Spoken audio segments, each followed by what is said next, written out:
Tout ce qui le passionne est sur CanalSat. Les plus beaux événements sportifs sur Sport+. Le tennis avec les Master Series. Le rugby avec la Coupe d'Europe. Le meilleur du handball avec la Ligue des Champions et le Mondial féminin. L'Euroleague de basket et beaucoup d'autres sports encore. Ce qui vous passionne est forcément sur CanalSat. En ce moment, vous avez 3 mois pour découvrir tout CanalSat. Appelez le 3910.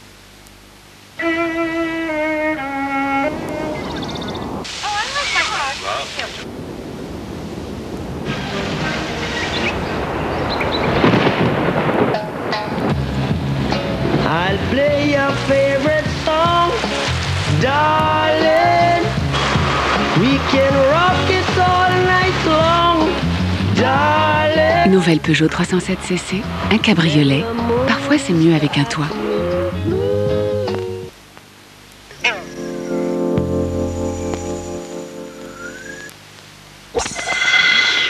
La Coupe de la Ligue sur France 3 avec Point P, matériaux de construction. Le football sur France 3 avec les magasins Digital Group, images, son multimédia ménager.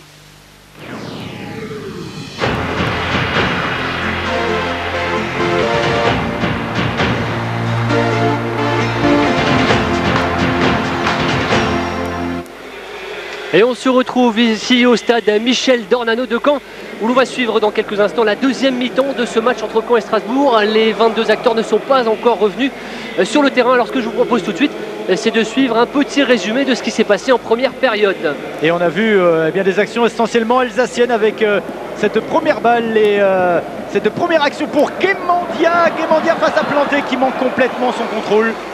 Le Tunisien qui rate sa reprise face à Planté sur cette belle ouverture de Johansen. Qui venait d'entrer en jeu à la place de Pontus Farnerud. Pontus Farnerud sorti blessé. Première action alsacienne. Un peu brouillon, hein, pour l'instant. Et on va voir d'autres occasions alsaciennes, car il y en a eu avec notamment les débordements côté gauche de Salim Arash. La bonne balle de Gaëtan Krebs, c'est l'un des jeunes joueurs alignés par Strasbourg.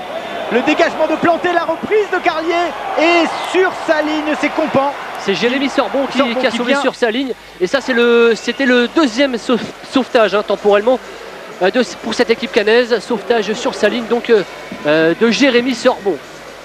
Après une belle intervention quand même de Vincent Planté. Et la frappe de Rudy Carlier. Et il y a une action cannaise. Une toute petite occasion pour ce Stade Malherbe de Caen. Une occasion venue par ce coup franc tiré par Anthony Deroy.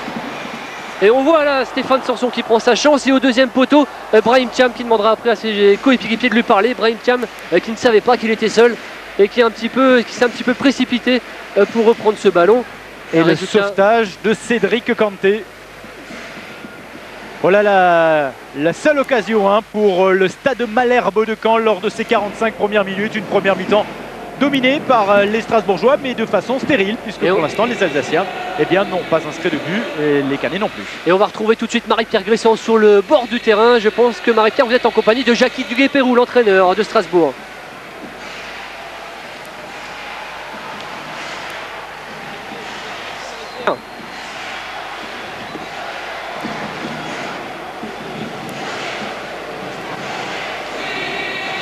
Visiblement, très encourageant, des grosses occasions de but. Ouais, donc concrétisé. J'espère qu'on va rester dans le même esprit pour la deuxième mi-temps.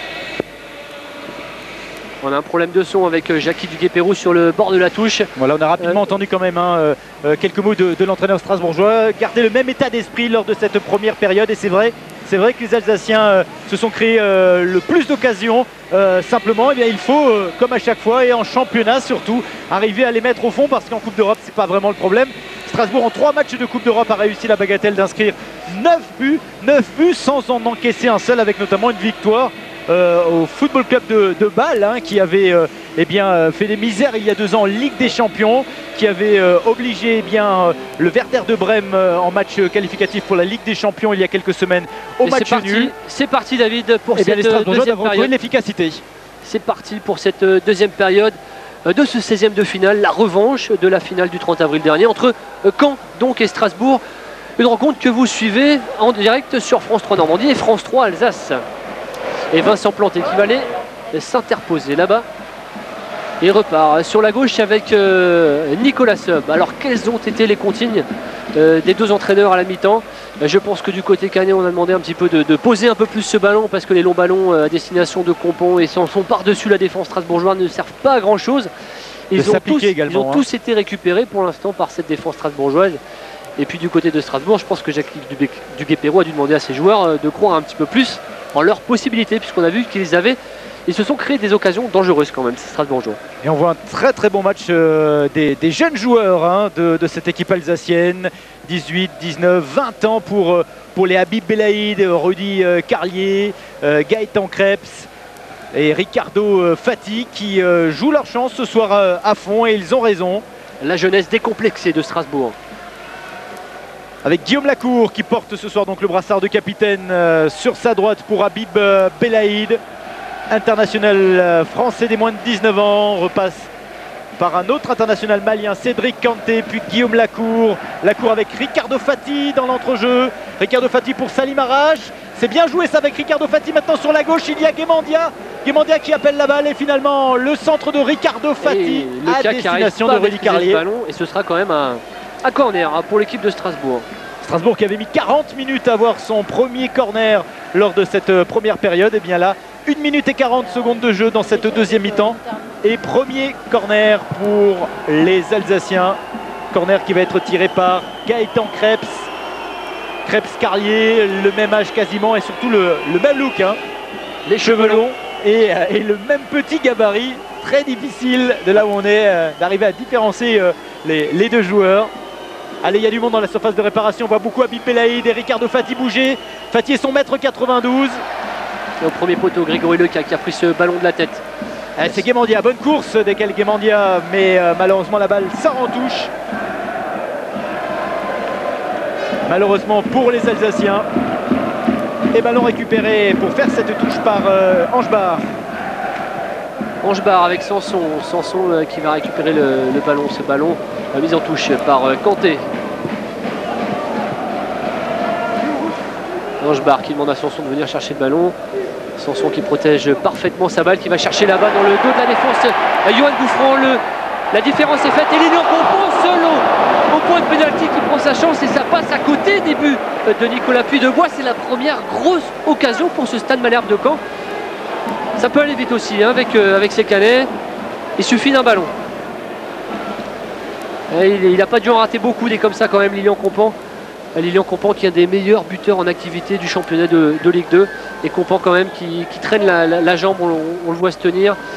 Des séquelles peut-être du choc qu'il a eu tout à l'heure en fin de première période sur son tibia gauche. Un tibia gauche, je le rappelle, qui avait été fracturé l'année dernière alors qu'il jouait à Saint-Etienne. Et Lilian Compon qui ne va pas tarder à sortir, puisque je vois Elliott Brandin activer l'échauffement. Ballon pour Cédric Kanté, il y a un gros duel là. Cédric Kanté et Gouffran. Et avec Leca qui va changer de l'autre côté avec Seub. Seub qui repique dans l'axe avec De Rouen sur le côté gauche avec Reynald Lemaître. Reynald Lemaître qui va aller fixer Yves Deroff. Et Nicolas Seub qui lui va aller chercher dans la... il n'est pas en jeu. Il n'est pas en jeu. C'est le but du score. Et De Rouen qui a pris le meilleur sur le défenseur strasbourgeois. Un ballon dans le dos de la défense. Ce que les malherbistes n'avaient pas réussi à faire en fait en première période, passer par-dessus la défense de Strasbourg. Et bien ça vient de fonctionner. Il suffit d'une fois. Il y avait une première alerte quelques minutes avant avec Lilian Compon. Et là c'est Stéphane Sanson qui a demandé ce ballon effectivement par-dessus la défense et qui reprend parfaitement du pied gauche. Il y a un Strasbourgeois qui a dû couvrir Stéphane Sanson. On verra sans doute sur le but au ralenti quel Strasbourgeois a couvert Stéphane Sanson. Les autres ont demandé le hors-jeu de l'attaquant canet. Et le remplacement dans la foulée, ce qu'on disait tout à l'heure, Lilian Compon qui sort remplacé par le très jeune Elliott Brandin. Pur produit lui également du centre de formation du Stade Malherbe de Caen. Grandin, 18 ans à peine. Je pense que c'est Guillaume Lacour qui éventuellement aurait couvert la position de hors-jeu de Stéphane Sanson. En tout cas, il y a un Strasbourgeois qui a tardé à remonter. Et 5 minutes de jeu dans cette seconde période et un but à 0 pour le Stade Malherbe de Caen. Ah, ça va obliger les Strasbourgeois à se découvrir un petit peu plus. Coup franc en faveur des Strasbourgeois avec cette faute de Lecas sur Salim Arash. Petit coup de coude. Et ballon une nouvelle fois récupéré par les Canets. Et sur le côté droit, c'est Johan Gouffran qui prend le meilleur sur la cour. Et Gouffran qui cherchait une nouvelle fois à trouver Sanson dans le dos de Cédric Canté. Ça n'a pas fonctionné cette fois-ci. Et le public aussi du stade d'Ornano qui se réveille. Et on revoit le but de Stéphane Sanson. Une belle frappe du gauche qui n'a laissé aucune chance au gardien de but strasbourgeois. Et la partie qui s'est animée ici au stade Michel d'Ornano en faveur donc du stade Malherbe de Caen qui a mis beaucoup plus de rythme et d'application dans ce début de deuxième période. Et Nicolas Sub qui cherche par-dessus encore une fois Reynald Lemaître. Mais le ballon sort en touche pour le Racing Club de Strasbourg.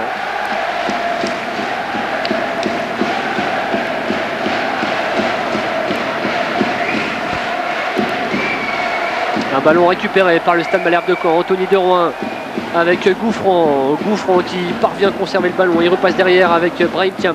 Brahim Thiam qui va chercher très loin là-bas. Cédric Angebar, mais c'était quand même bien compliqué pour le latéral droit du stade Malherbe de Caen. Et le dégagement qui va être effectué par Nicolas Puydebois. Ah, c'est sûr que ce but en faveur des Canets, c'est un coup derrière la tête pour les Alsaciens, puisque on venait à peine de démarrer cette deuxième période. On a vu une première grosse occasion pour le stade Malherbe de Caen et puis l'ouverture du score derrière. Et Brahim Thiam qui dégage sans se poser de questions en touche. Ça va permettre aux Normands de respirer un petit peu. Allez, ballon pour les Alsaciens avec Yves Deroff. Yves Deroff pour Gaëtan Krebs. Ballon récupéré par les Canets. Et une faute.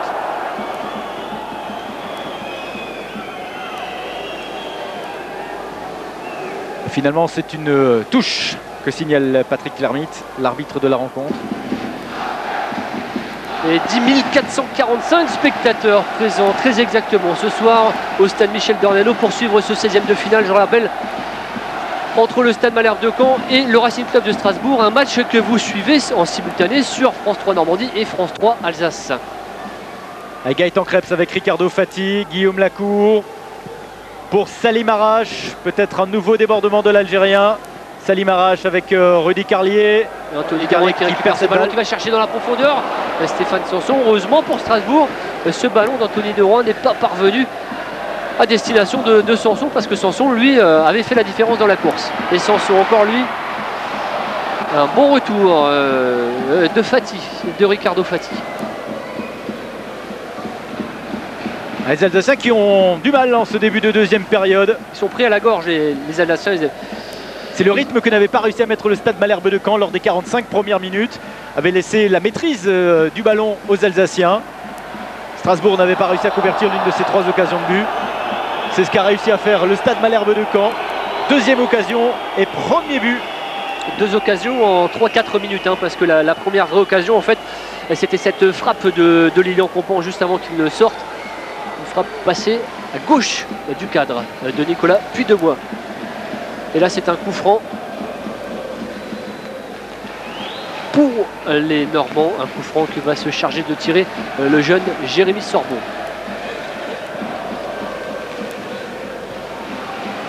Fati.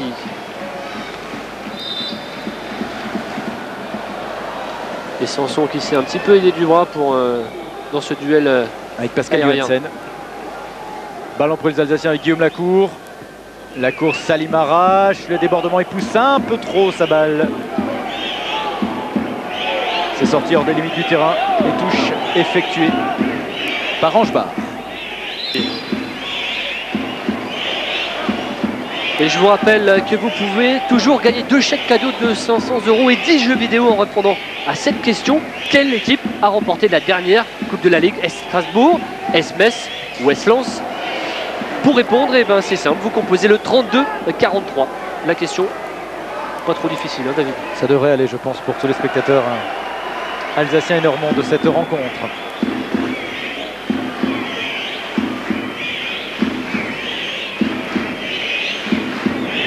Et le public du stade d'Ornano qui s'est également réveillé à la faveur de ce but inscrit à la 50e minute de jeu par Stéphane Sanson. Vincent Planté qui va dégager ce ballon là-bas. On recherche Reynald Lemaitre. Reynald Lemaitre en déviation avec Stéphane Sanson. Ballon récupéré par les Alsaciens avec la cour pour Salim Arash. Attention de ne pas perdre cette balle. Le bon tacle alsacien avec Ekel Guémandia et la faute sur Guémandia, la faute de Thiam.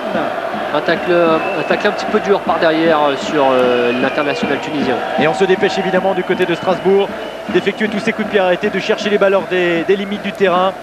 Avec Ricardo Fati, la frappe de Fati contrée qui va peut-être être sauvée. Non, pas par Vincent Planté. Et ça va donner un nouveau corner. Pour les Strasbourgeois maintenant, toutes les minutes vont devenir précieuses. Il va falloir s'activer pour essayer dans un premier temps d'égaliser. Corner qui va être effectué par le numéro 12. Première titularisation avec ce maillot du Racing. C'est Gaëtan Krebs pour la tête de Ricardo Fati. C'est pas terminé pour les Alsaciens. Il y a Salim Arash à la récupération qui cherche Habib Belaïd. Il y a Cédric Kanté pas très loin pour l'instant. Le ballon est dans les airs. Le cas et Thiam qui sont parvenus à dégager de la tête, mais ça va revenir là-bas à côté droit. Avec Krebs, le centre de Krebs, le dégagement de Vincent Planté. Et Titi de Rouen qui va mettre un petit peu le pied sur ce ballon avec Nicolas Sub qui cherche Elliot Grandin. Elliot Grandin qui ne parvient pas à toucher ce ballon de la tête et ça permet aux Strasbourgeois de récupérer la balle et de repartir de l'autre côté. Avec Yves Deroff pour Belaïd. Belaïd avec Gaëtan Krebs, obligé de revenir sur ses pas. Ah, on sent les Canets aussi un petit peu plus incisifs dans les duels. Nicolas Sub qui prend pour Elliot Grandin en duel avec Nicolas Dupuybois et c'est l'intervention décisive du gardien de but du Racing Club de Strasbourg. C'est pas fini. Quelle belle sortie de Nicolas Dupuybois parce que il y avait un gros danger devant son but. Le ballon offert par Nicolas Sub et là on voit ici l'intervention décisive de Vincent Planté. Et ça repart là-bas sur le côté gauche. Yves Deroff qui a récupéré ce ballon qui ne parvient pas à dégager proprement. Mais il va bénéficier quand même de la touche après ce ballon sorti par Anthony de Rouen. Mais quelle intervention de Nicolas Dupuybois il y a quelques instants. On va revoir cette intervention. Nicolas Sub qui sert parfaitement Elliot Grandin et une intervention dans les pieds du jeune attaquant du Stade Malherbe de Caen. Guillaume Lacour pour Cédric Kanté. On a du mal à trouver des solutions côté strasbourgeois. Habib Belaïd va chercher en profondeur Yves Deroff. Voilà sur sa droite le débordement de l'ancien Nantais Yves Deroff. Le centre de Deroff à raté récupéré par les joueurs canets. Et Anthony de Rouen. Reynald Lemaitre tranquillement. De Rouen, Grandin. Ballon qui sort en faveur du Racing Club de Strasbourg. Fati avec à présent Pascal Johansen. On change de côté pour Pascal Johansen, mais ballon intercepté par Angebar et la relance. Et Stéphane Sanson qui a tenté sa chance. Peut-être pensait-il que Dupuybois était avancé alors qu'il avait peut-être demandé le ballon côté gauche. Lui avait fait la différence. Il y avait effectivement meilleur coup à jouer pour le Stade Malherbe de Caen avec Grandin qui était dans l'axe. Salim Arash qui passe. Et finalement ballon récupéré par les Canets. Un petit peu plus de rythme dans cette seconde période. Ça s'anime un peu et c'est pas pour bouder de notre plaisir, nous aussi, David. Il va y en avoir encore des buts dans cette partie. C'est ce qu'on espère tous. Habib Belaïd, Pascal Johansen. On va chercher le débordement, que ce soit sur la droite avec Yves Deroff ou sur la gauche avec Salim Arash. Mais ballon récupéré par Nicolas Sub. Et une nouvelle fois pour Guémandia. Ah, et ce serait bien que le Tunisien fasse quelque chose pour Strasbourg ce soir. Et ce tacle de Yves Deroff, sanctionné par monsieur Lermite. Et De Rouen qui change de côté là-bas. Il cherche Gouffran.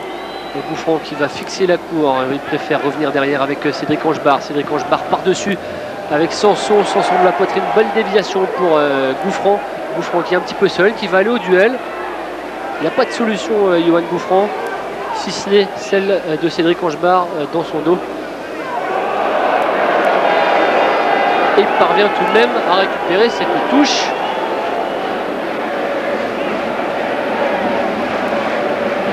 Angebar avec Sanson. Et Gouffran qui profite d'un contre favorable. Encore une touche pour le Stade Malherbe de Caen. Ah, pas trop de solutions là-bas côté droit pour les Canets. Il va y avoir un changement côté strasbourgeois avec l'entrée d'Amara Diané, buteur il y a une semaine à Bâle en Coupe d'Europe. L'on a beaucoup moins vu lors du match de championnat au Mans. Amara Diané qui va rentrer soit à la place de Guémandia ou de Carlier. Pour l'instant, les deux joueurs sur le terrain se regardent. Sébastien, c'est Diane Amara qui va rentrer sur le terrain. Amara Diané, ouais, à la place de Guémandia. 60 minutes de jeu et il n'a toujours pas convaincu le buteur tunisien. Dure soirée pour lui, hein. Je pense qu'il pensait profiter de ce match de Coupe de la Ligue chez un club de Ligue 2 pour peut-être un petit peu retrouver de la confiance, retrouver du rythme. Pour se relancer, et on l'a vu rater. Son bilan de la soirée est plutôt décevant. Hein. Et oui, on l'a vu. Il y a eu cette occasion-là en première période qu'il a complètement gâché. Ça va être dur pour lui de se faire une place au soleil de cette équipe du Racing Club de Strasbourg. Et on va pouvoir voir dans quelques instants la vitesse de pointe d'Amara Diané. Complément de Rudy Carlier sur le front de l'attaque alsacienne. Grégory Leca qui ne s'est pas posé de questions, qui a mis directement le ballon dans le paquet comme on dit. Mais ce ballon est sorti en sortie de but.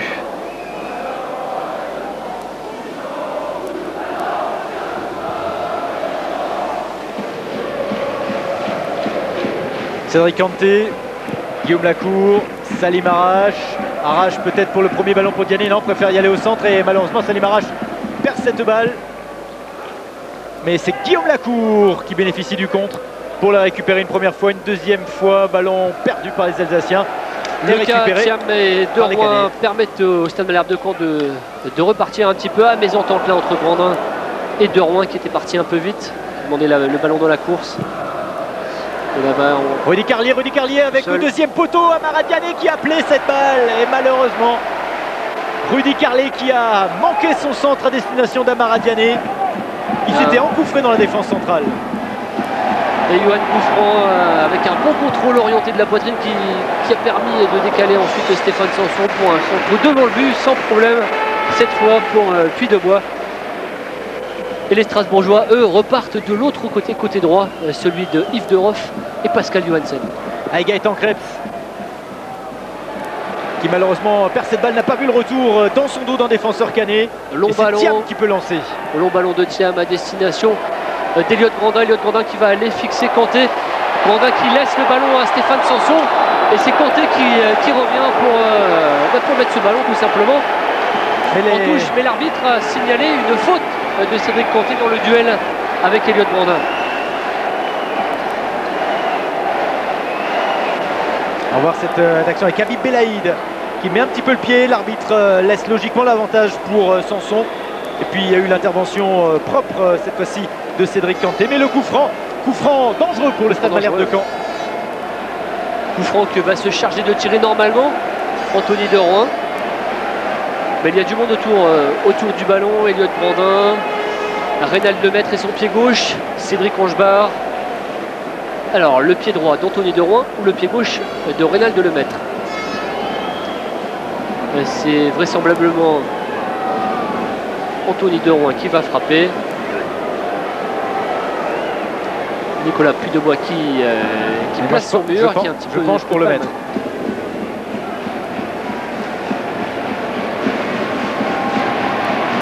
Attends le coup de sifflet de Patrick Lermite. Et le ballon qui passe largement à côté du cadre.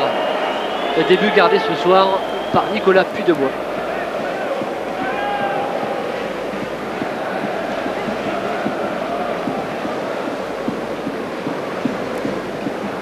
Et le ballon joué par les Alsaciens avec Cédric Kanté. Kanté qui essaye d'alerter loin. Amara Diané Le ballon récupéré par les Canets qui finalement mettent cette balle en touche. Une touche qui va être effectuée par Guillaume Lacour.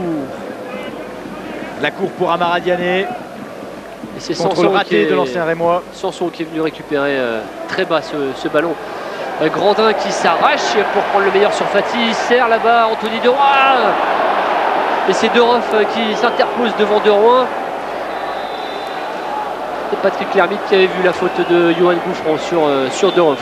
Et Pascal Johansen pas content, c'est vrai qu'il estimait que l'arbitre de la rencontre pouvait laisser l'avantage aux Strasbourgeois. Et Jean-François Fortin qu'on vient de voir à l'image à l'instant, qui pour l'instant doit être bien content, hein, parce que on rappelle aussi que cette Coupe de la Ligue est une épreuve lucrative pour les clubs et pour un club de Ligue 2 d'autant plus. Là-bas, décalage là-bas sur le côté droit. Avec Grandin est un petit peu court à la course face à Belaïd. Très bonne prestation ce soir du défenseur central alsacien.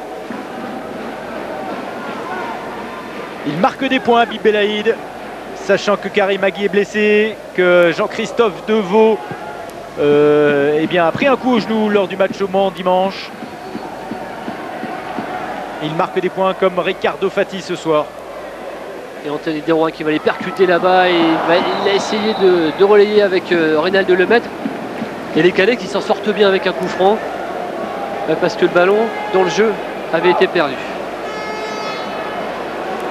Très bon arbitrage ce soir de Patrick Lermite qui laisse vivre le jeu et quand il y a des fautes il n'hésite pas à revenir tout simplement et les joueurs semblent bien s'en accommoder, semblent même apprécier cet arbitrage je pense de Patrick Lermite.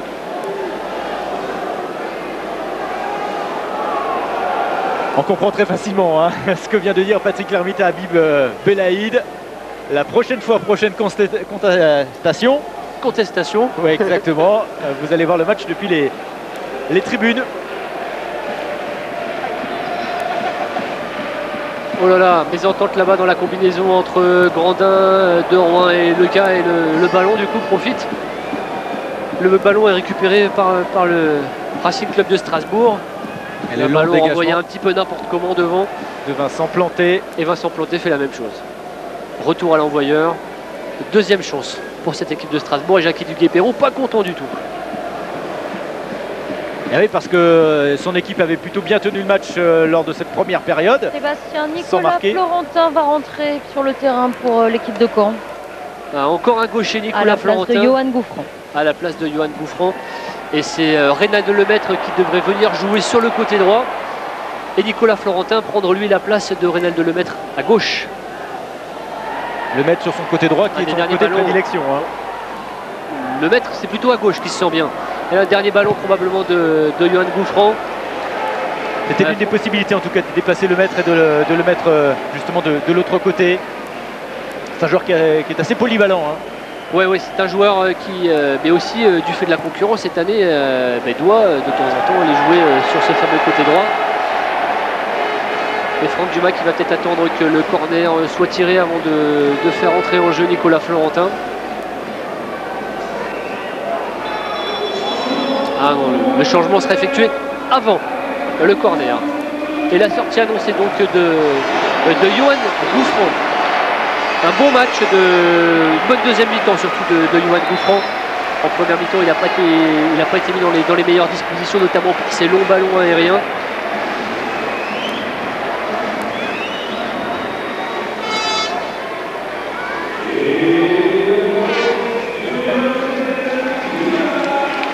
Rappelons que du côté de Strasbourg, 2 changements ont déjà été effectués.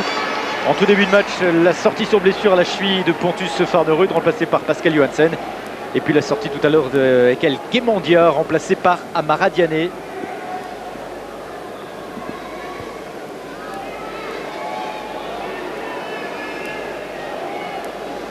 C'est Moulungi là-bas qui va lui aussi rentrer en jeu. Il a été rappelé par l'entraîneur adjoint du Racing Club de Strasbourg. Et le corner qui va être retiré après de nouvelles recommandations de Patrick Lermite. Pas de tirage de maillot dans la surface, s'il vous plaît, messieurs.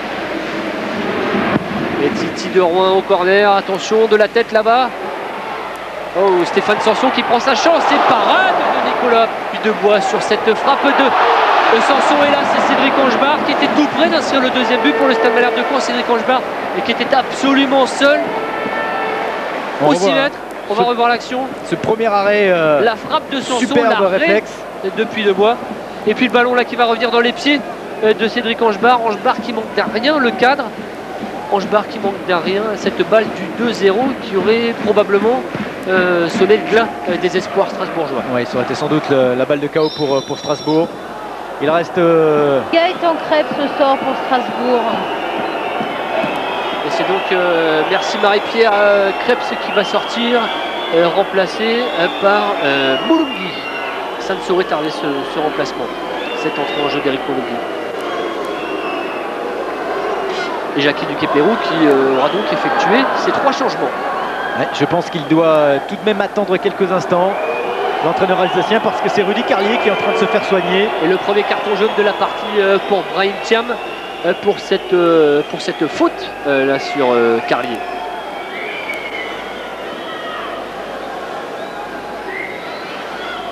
Moins de 20 minutes à jouer ici au stade Michel Dornano et Strasbourg qui est toujours mené par le stade Malherbe de Caen. 1-0, but inscrit à la 50e minute de jeu. Par Stéphane Sanson. Et on revoit la faute là. Il prend une sacrée semelle. Ouais.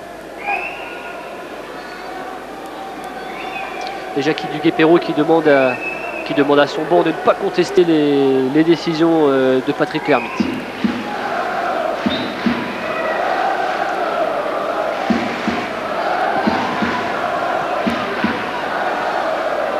Krebs avec un de ses derniers ballons et Rudy Carlier qui demande à l'arbitre de pouvoir rentrer sur le terrain. Voilà, c'est ce que fait Patrick Lermite.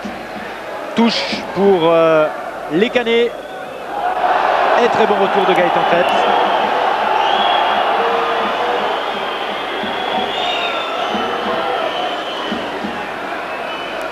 Pour l'un de ses tout derniers ballons, probablement. Et le remplacement qui va être effectué à l'instant.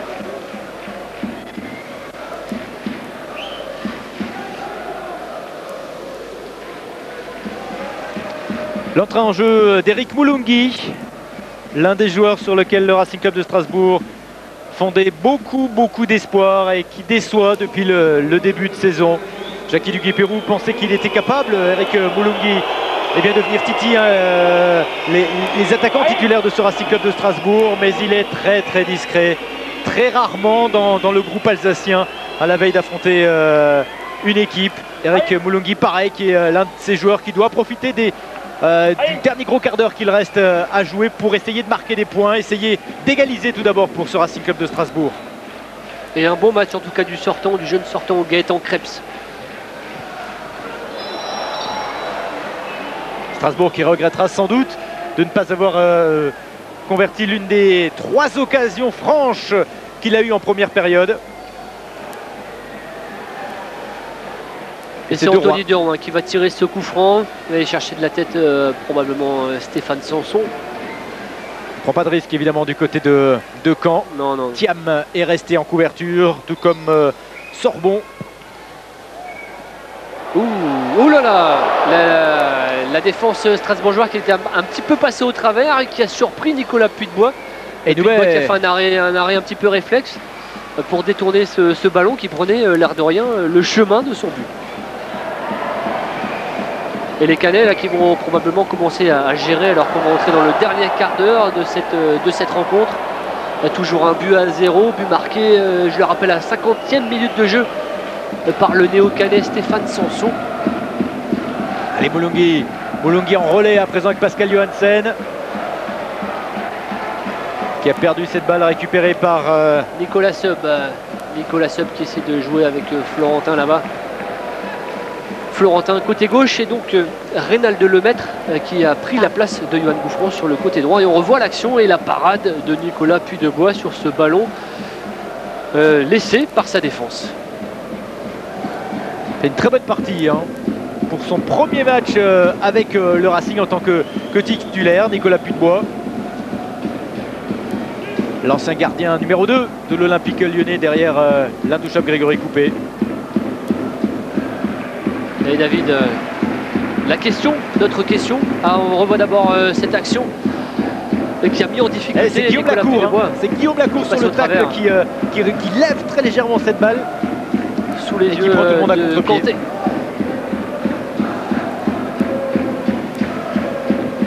Je vous rappelle notre jeu. Vous pouvez gagner ce soir 2 chèques cadeaux de 500 € et 10 jeux vidéo en répondant à cette question. Une question très simple. Quelle équipe a remporté la dernière Coupe de la Ligue? Strasbourg, Metz ou Lens? Pour répondre, c'est simple, vous composez le 32-43. Et si vous avez été attentif depuis le début de ce match à nos commentaires, vous avez la réponse. Allez, pour tous les supporters alsaciens, ce serait bien une égalisation. Et 30 minutes de rab. Allez, dépité Jackie du Guépérou. Hein. Il n'arrive pas à trouver la solution. L'efficacité offensive qui fait tant défaut à ce Racing Club de Strasbourg. Du Guépérou qui avait annoncé là, en début de semaine qu'il ne comptait pas trop sur cette Coupe de la Ligue, mais pour un compétiteur quand même c'est bien d'accrocher des victoires, surtout quand on se retrouve dans la position difficile de Strasbourg en championnat. Et oui, parce qu'en cas de défaite ce soir de Strasbourg, ça fera une défaite supplémentaire avant ce match si important samedi soir face au Vert de l'AS Saint-Etienne. Et Nicolas Florentin là-bas qui ne parvient pas à maîtriser ce ballon. Ce sera une touche pour Yves Deroff. C'est vraiment paradoxal hein, ce visage du Racing en Coupe d'Europe et en championnat. Totalement différent. Maître de son sujet en Coupe d'Europe UEFA. Ouais, 3 matchs, 3 victoires, on peut rappeler pour nos téléspectateurs de France 3 Normandie et France 3 Alsace. 7 buts marqués face à Graz en 2 matchs, dont un 5-0 à la Méno et puis un premier match de poule disputé il y a une semaine face à Bâle et une victoire 2-0. Le Racing qui aura dans sa poule le club norvégien de Tromsø, mais également l'Étoile Rouge de Belgrade et l'AS Rome. Johansen pour Ricardo Fati dans l'axe. Fati pour Moulungi qui remet pour Fati. Fati qui joue avec Johansen. Ah, c'est bien joué ça, mais il faudrait peut-être penser à tirer. Ouais, les Strasbourgeois qui n'osent pas prendre leur responsabilité devant le but. Fati avait l'ouverture quand même, il a préféré essayer de retrouver un attaquant plutôt que de prendre sa chance là à 18-20 mètres. C'est dommage parce que la remise de Moulungi était bien. À la tentative d'El de Puchon, le Pascal Johansen, c'est pas terminé. Et oui, c'est difficile de se dégager là sur cette action pour le Stade Malherbe de Caen et on sent qu'il peut se passer des choses encore dans cette partie. Des occasions franches de part et d'autre. C'est dommage parce que le 1-2 avec Eric Moulungi et Ricardo Fati était très très bien joué. Dommage que le milieu de terrain défensif de Strasbourg n'ait pas pris sa chance. Ballon toujours pour les Alsaciens qui vont jeter évidemment toute leur force dans ces 12 dernières minutes pour tenter d'égaliser. Le centre de Deroff dégagé par le Racing, mais c'est Salim Arash qui sera le plus prompt à récupérer cette balle. Il a Guillaume Lacour sur sa gauche, préfère centrer directement. Et c'est Le qui parvient à dégager difficilement de la tête et Franck Dumas qui demande à ses joueurs de sortir, de pas trop attendre les Strasbourgeois autour du but de Vincent Planté. Il ne faut pas trop subir. Il sent que son équipe ne doit pas, surtout pas reculer face à Strasbourg. Amara Diané, faute sur Amara Diané. Une faute de Nicolas Sub. Allez, Diané Johansen. Et Kanté qui demande le ballon là-bas, tout seul, qui va partir de l'autre côté. Avec Lacour. Arash qui met le pied sur cette balle, joue en relais avec Johansen et puis le ballon à nouveau dans les pieds de Cédric Kanté pour Ricardo Fati. Ricardo Fati à Amara Diané. Avec Eric Moulungi. Eric Moulungi qui va peut-être pouvoir centrer. Il y a 2 joueurs strasbourgeois au point de pénalty. Et ce sera une sortie de but en faveur du Stade Malherbe de Caen. Une belle défense là-bas de Jérémy Sorbon devant Eric Moulungi. Eric Moulungi puissant, c'est un joueur puissant et depuis qu'il est entré en jeu, et ma foi, on voit un petit peu plus souvent ces Strasbourgeois dangereux là sur le but de Vincent Planté. Et on va voir le pied d'Eric Moulungi qui va pousser ce ballon hors des limites du terrain. Sorbon qui a tenté d'alerter sans réussite. Qui retombent un petit peu dans leur travers hein, de cette première période. On se débarrasse plus du ballon qu'autre chose, ce qui permet aux Strasbourgeois de se montrer dangereux tout simplement. 10 minutes, un peu plus de 10 minutes à jouer ici au stade Michel Dornano. 10 minutes pour permettre peut-être à Jackie du Guépérou et son équipe d'égaliser.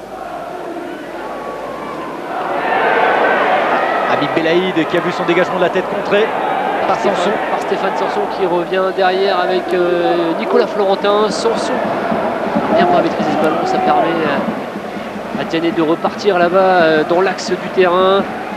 2 Canet, 3 Canet suffisent pas. C'est bien joué, c'est bien joué. Il y a une belle action là pour Strasbourg et dommage que ce centre n'ait pas trouvé le pied d'Eric Moulungi.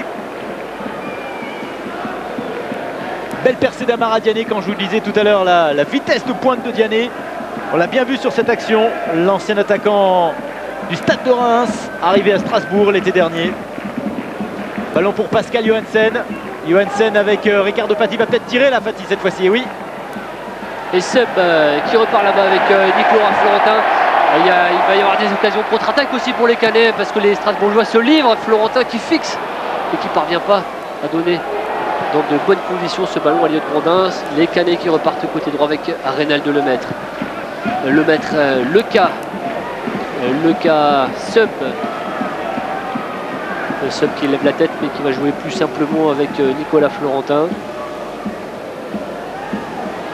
Florentin obligé d'y aller, Florentin, pas de solution pour lui. Et les Canets qui vont probablement maintenant se livrer à fond sur les contre-attaques. Mais une fois que les Strasbourgeois seront revenus, ça va être moins évident pour eux.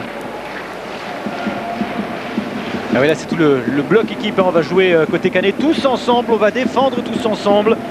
Car il ne reste que 8 minutes sans les arrêts de jeu dans ce 16e de finale entre Caen et Strasbourg. Cédric Kanté avec Salim Arash qui a décroché, qui remet à Cédric Kanté. Pascal Johansen dans le rond central. Johansen qui cherche une solution. Va jouer avec Guillaume Lacour. Lacour qui va remettre, voilà, pour Pascal Johansen. Dans la profondeur, il y avait Eric Moulungi, mais ballon récupéré toujours dans les pieds des Strasbourgeois. On passe par Yves de Roff à présent, puis Amara Diané. Il y a Pascal Johansen qui va tenter de déborder sur la droite. Amara Diané qui préfère repiquer au centre. Et ballon mal donné. Une belle intervention là d'Elliott Grondins. Ah, il a senti le coup. Hein. Ouais, qui était le plus pro là, sur cette action. Ce sera une touche en faveur du Stade Malherbe de Caen là-bas sur le côté gauche. Et Nicolas Sub qui traîne un peu là maintenant. On va essayer aussi de gagner du temps du côté du Stade Malherbe de Caen, cette bonne guerre. Alors qu'il reste 7 minutes à jouer dans ce 16e de finale de Coupe de la Ligue entre Caen et Strasbourg. Le Stade Malherbe de Caen qui mène toujours 1-0 après l'ouverture du score en début de deuxième période par l'intermédiaire de Stéphane Sanson. Allez, Pascal Johansen à la relance. À la relance, il y a Eric Moulungi qui a tenté. Rudy Carlier en relais avec Diané. Voilà pour Eric Moulungi sur la droite face à Thiam. Moulungi qui va tenter de déborder le défenseur central. Cherche au deuxième poteau, finalement personne. Parce qu'il y avait Salim Arash qui est arrivé avec un petit peu de retard et Jackie Duguay-Pérou, vous le voyez sur son banc. Difficile pour l'entraîneur du Racing Club de Strasbourg de vivre des moments comme ça. Son équipe qui n'arrive pas à gagner, si ce n'est, on le disait tout à l'heure, en Coupe de l'UEFA. Enfin, c'est pas la Coupe de l'UEFA malheureusement qui sur le plan national, qui va sauver le championnat.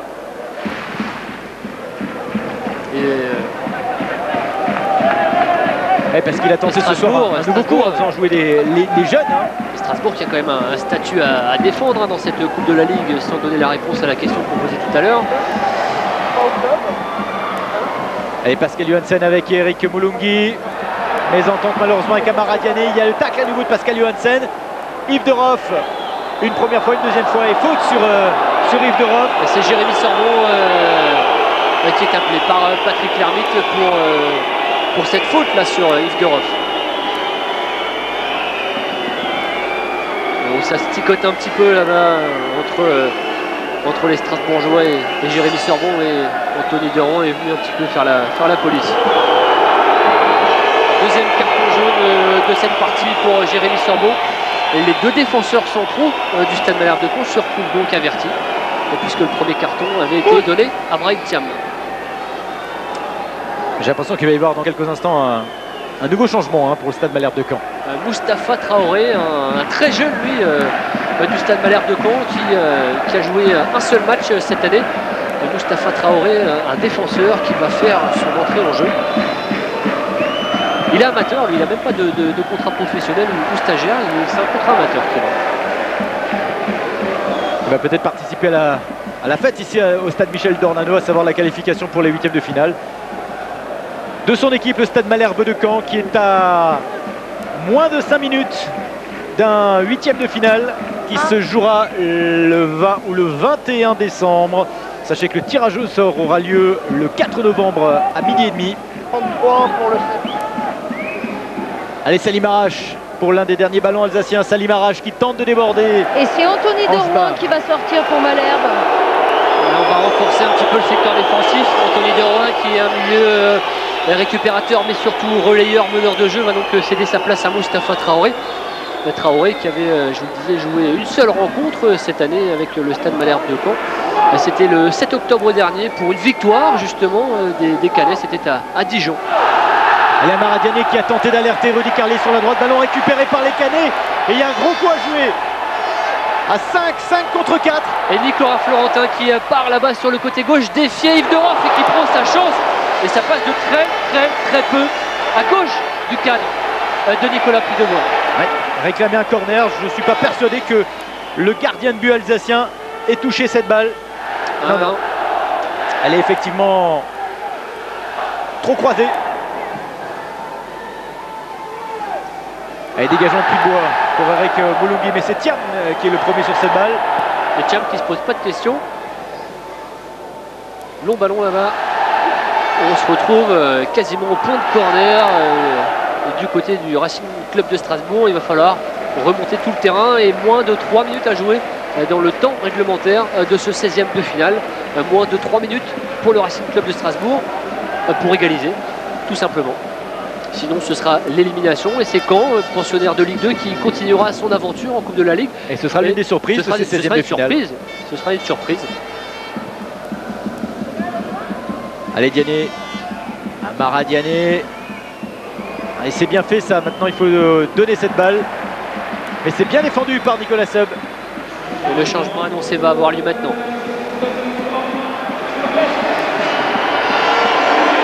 Traoré qui va rentrer pour les 2 dernières minutes du temps réglementaire de cette partie. On sera le capitaine qui a laissé son brassard, je crois, à Nicolas Sub là-bas, tout au fond.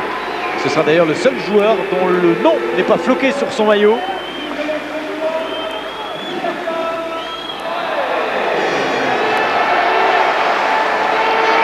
Ce sont des moments qui marquent forcément dans une carrière de footballeur quand on est jeune. C'est son premier match au stade Dornano. Et Traoré qui avait joué à Dijon, il avait profité des absences en fait pour sélection nationale du Marocain Aziz Benaskar et du Malien Brahim Thiam. Il avait composé la défense centrale et il avait composé la défense donc, à Dijon avec le jeune Jérémy Sorbon. Le nouveau capitaine est effectivement Nicolas Sub. Thiam qui joue en sélection aux côtés de Cédric Kanté. Ballon pour les Alsaciens avec Johansen qui a tenté d'ouverture pour Eric Moulungui. Mais ce sont les Canets qui ont systématiquement le premier mot dans ces derniers instants de ce match. On se dépêche bien sûr du côté de Strasbourg avec Habib Belaïd. Yves Deroff repasse par Habib Belaïd. Puis Cédric Kanté.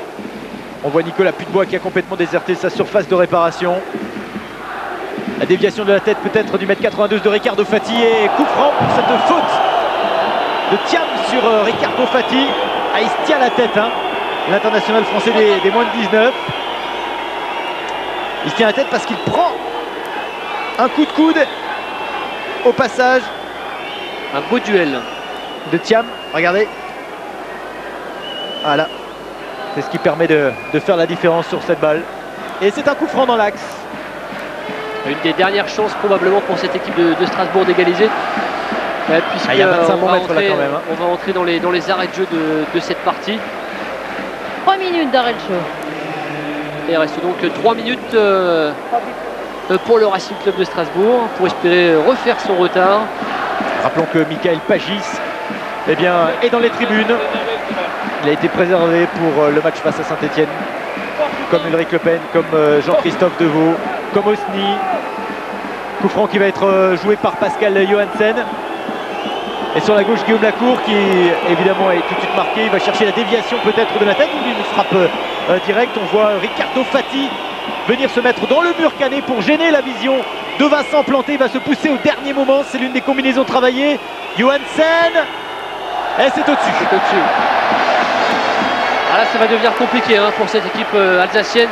1-0 pour le Stade Malherbe de Caen. Et on le disait, on est entré dans les arrêts de jeu de cette rencontre. Moins de 3 minutes maintenant à jouer dans cette partie. Et le public du Stade d'Ornano qui donne de la voix pour pousser son équipe dans les dernières secondes de cette partie, pour pousser son équipe vers un 8e de finale de Coupe de la Ligue, pour pousser son équipe vers un des exploits de cette soirée, puisque Caen fait partie désormais du championnat de Ligue 2. Le maître qui va essayer de garder le ballon, le maître qui joue là-bas le long de la ligne. Le ballon est sorti, taclé par Cédric Kanté. Je rappelle qu'on a 3 minutes d'arrêt de jeu, 3 minutes de temps additionnel. Et il reste 1 minute 40 à jouer donc dans ces arrêts de jeu. Angebar pour faire la touche. Angebar avec Sanson là-bas. Sanson qui essaie de trouver Grandin. Intervention de la défense strasbourgeoise qui va essayer probablement de repartir une dernière fois à l'assaut. Début de Vincent Planté, mais Nicolas Florentin s'interpose. Allez, Pascal Johansen qui a tenté là d'ouvrir et d'alerter immédiatement sur Riccardo Fati, que l'on voit désormais aux avant-postes. Pascal Johansen, Cédric Kanté, c'est sans aucun doute la dernière balle des Alsaciens.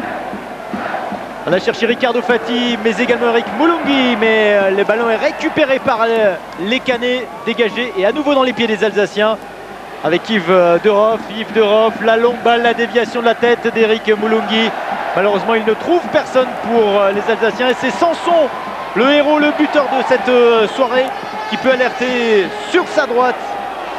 Les 45 dernières secondes de jeu de ce 16e de finale entre le Stade Malherbe de Caen et le Racing Club de Strasbourg. Et Eliott Grandin là, qui va essayer de gagner un maximum de précieuses secondes. Et la touche est même pour lui.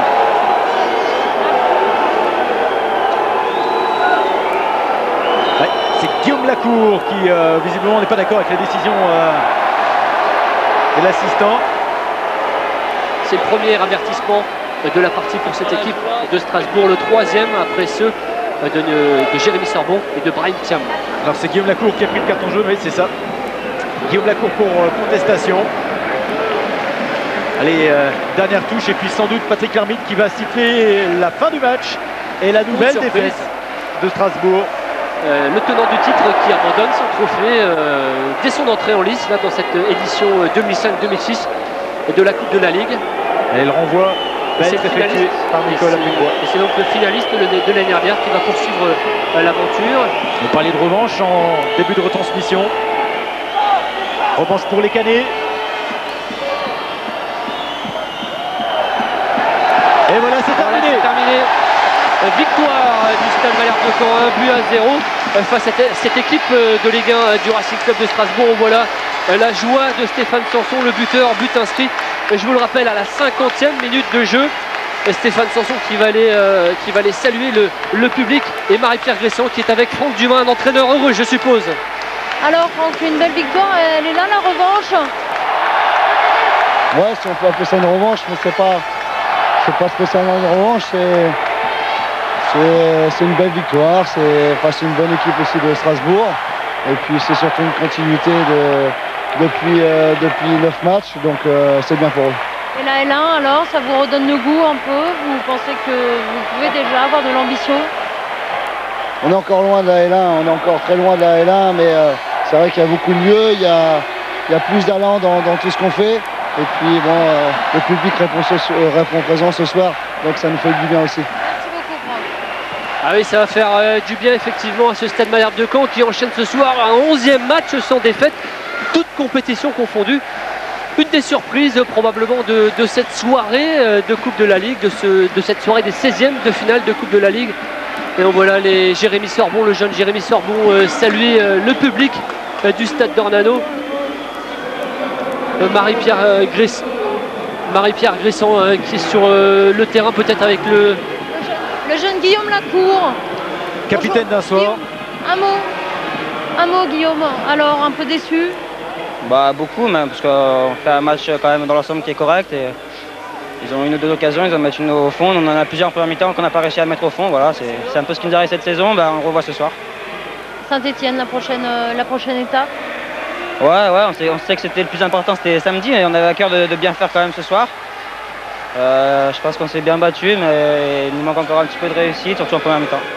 Merci beaucoup. Il a raison, le capitaine alsacien. Effectivement, hein, les 3 grosses occasions en première période et que le Racing n'a pas réussi à convertir. Alors David, tout à l'heure à la mi-temps, on parlait de ce match entre Le Havre et Toulouse. Et bien on va franchir à nouveau la Seine puisque cette rencontre est terminée, direction le stade Jules Deschazeaux pour voir ce qu'il s'est passé dans cette prolongation. On va voir tout de suite peut-être le but inscrit en prolongation par Daniel Morera, par le Toulousain Daniel Morera. Et donc l'élimination de l'autre équipe normande engagée dans cette Coupe de la Ligue. Voilà Morera qui lobe parfaitement le gardien havrais. 1-0 pour Toulouse et qualification pour Toulouse. Et ici au stade Michel Dornano de Caen, on le disait, on le rappelle, victoire 1-0 du stade Malherbe de Caen. C'est une surprise face à l'équipe de Strasbourg. La revanche pour les Canets, donc les Canets qui avaient perdu la finale le 30 avril dernier. Et on revoit ce but. Ce que je vous propose tout de suite, c'est de revoir ce but de Stéphane Sanson. Voilà, David, merci d'avoir commenté cette rencontre. Tout de suite, vous pouvez retrouver la prolongation du match d'Ajaccio. A très bientôt, au revoir.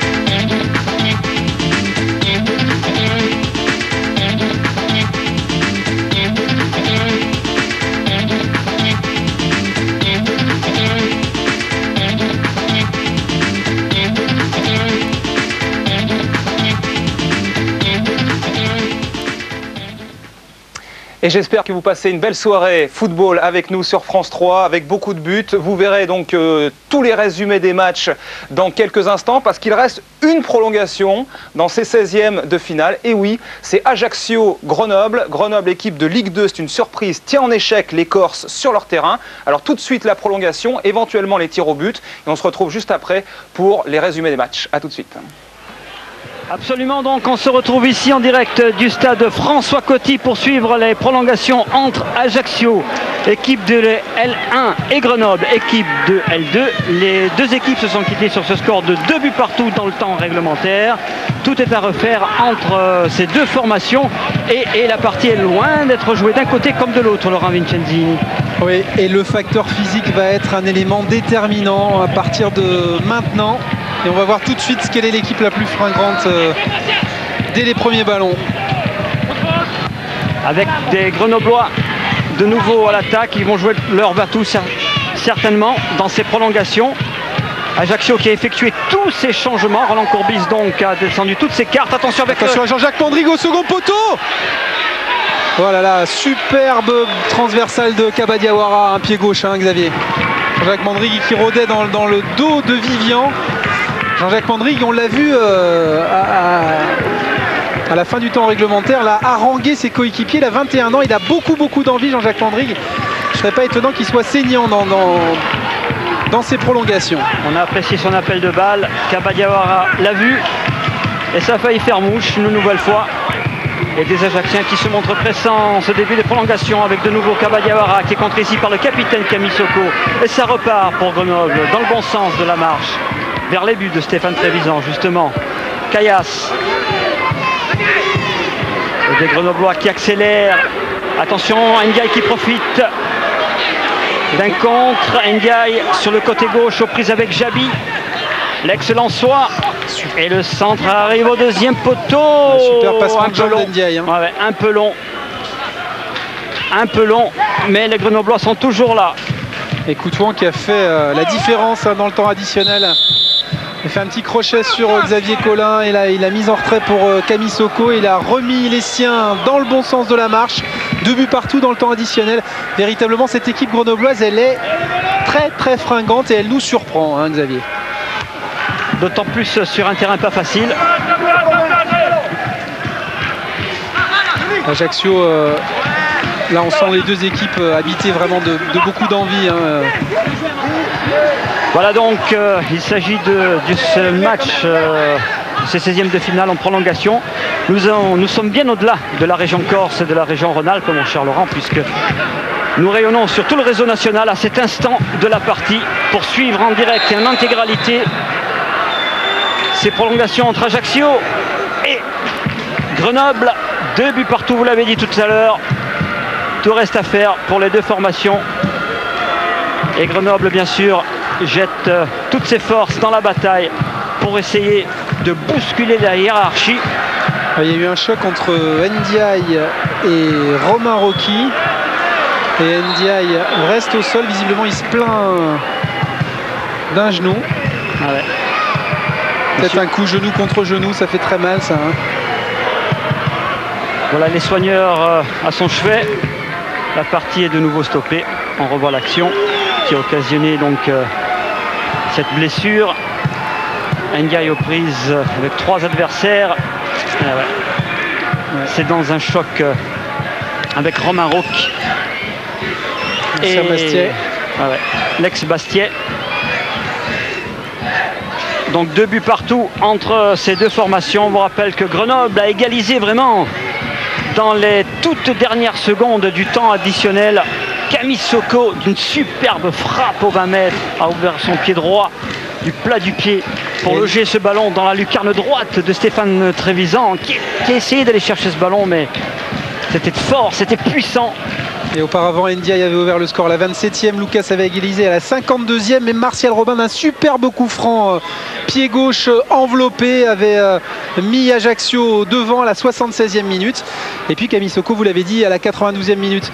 Mais visiblement, véritablement, cette équipe de Grenoble, 7e de Ligue 2, qui a gagné 3-0 chez elle contre Guignon, et dans des dispositions mentales très bonnes, et gêne considérablement Ajaccio dans ce match. L'a beaucoup gêné en première période, un peu moins en seconde où Ajaccio est davantage ressorti, a été maître du terrain. Et puis il y a eu la clôture de ce score avec Camille Soko à la 92e minute et ses prolongations.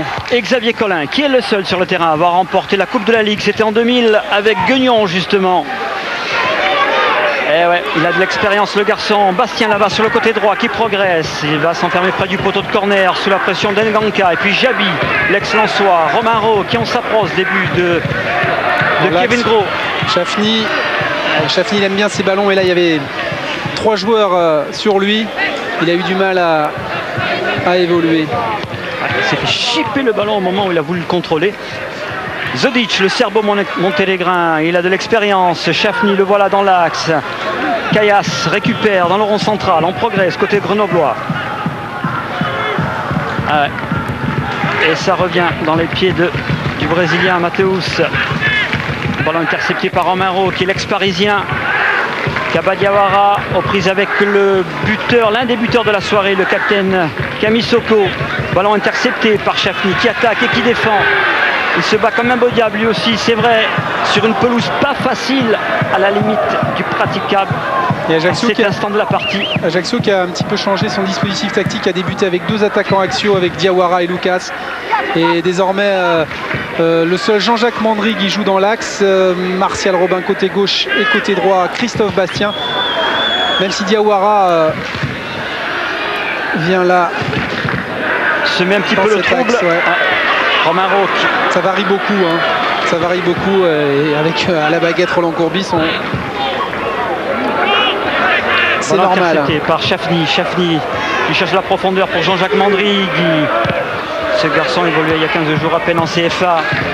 Et du côté de Corté l'année dernière, Corté Centre-Corse. Il était meilleur buteur de CFA 2. Jean-Jacques Mandry. Il s'est un petit peu précipité Kevin Gros là dans son dégagement. Ça n'a pas été du goût de Neva, le défenseur. Xavier Collin, le voilà. Xavier Collin qui tente de passer ici côté gauche et intercepté, bien stoppé par Neva. Samuel Neva, 24 ans, qui a évolué au Havre. Martial Robin, l'un des buteurs également de la soirée, avec un centre qui est bien dégagé par la charnière centrale. Première fois, deuxième fois. Robin. Cherche Kabadiawara. Superbe talonnade de Kabadiawara. Martial Robin qui fait preuve d'un gros volume de jeu, hein, lui qui est rentré en tant que titulaire ce soir. Latéral gauche et qui évolue maintenant dans un poste de milieu offensif gauche. Allez, petite faute sifflée par M. Pichirello, ce qui va permettre aux Ajacciens de repartir vers les buts. Ajaccio qui est repassé à 2 dans l'axe. Il y a beaucoup de mouvements. C'est de nature peut-être à contrarier les Grenoblois. C'est clair, hein, sur ce terrain pas facile de physique. Attention, c'est un contre très important. Non, il est hors jeu. Il est hors jeu. Zodic qui était sorti sur Ndiaye. Par contre, Ndiaye, il aurait peut-être dû la jouer plus vite pour ses deux comparses de l'attaque, Tony Coutouan et Akrour. Et là, il y avait véritablement la place pour passer. Jabi, de la profondeur pour Diawara. Mandry, Diawara, oh que c'est bien joué. Oh, c'est super. Le troisième but. Quel échange entre les deux attaquants ajacciens. Des 1-1-2 redoublés. Super combinaison. Regardez, à une touche, tac, Jean-Jacques Mandry qui la joue pour Kaba Diawara. C'était vraiment une très belle action, très bien sentie par les deux attaquants axiaux. Grenoble doit son salut à son gardien, hein. Kevin Gros, qui a empêché justement Kaba Diawara de bien ajuster son dernier geste, et qui évite à son équipe le troisième but.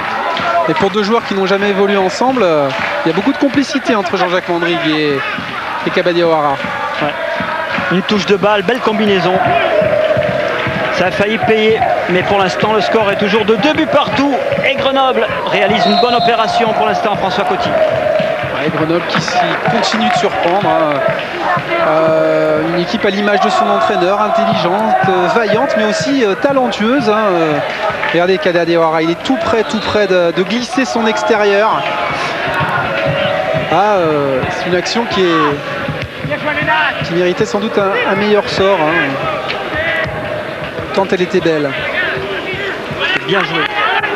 En première intention, il y avait du liant, il y avait du fluide, de l'idée.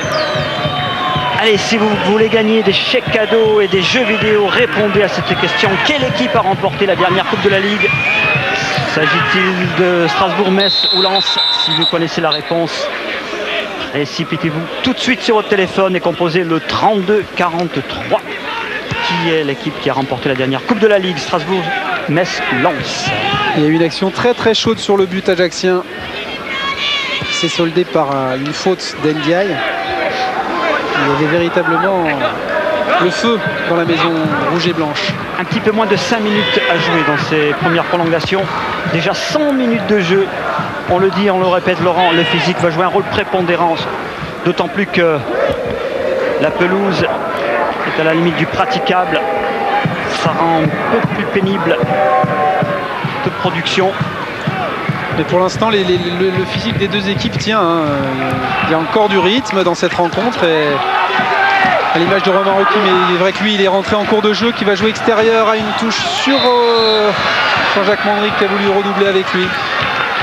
Et une faute de Caillasse, le franco-allemand, qui jouait du côté de Sarrebruck en seconde division, que Grenoble a été chercher là-bas, qui est lui aussi entré en cours de jeu.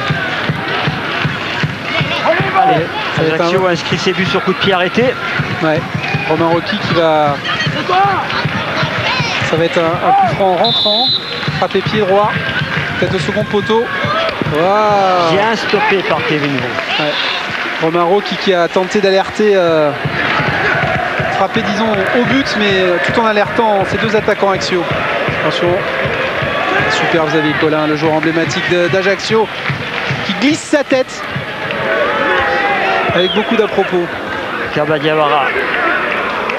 Diawara toujours lui. Geste illicite sur l'attaquant ajaccien.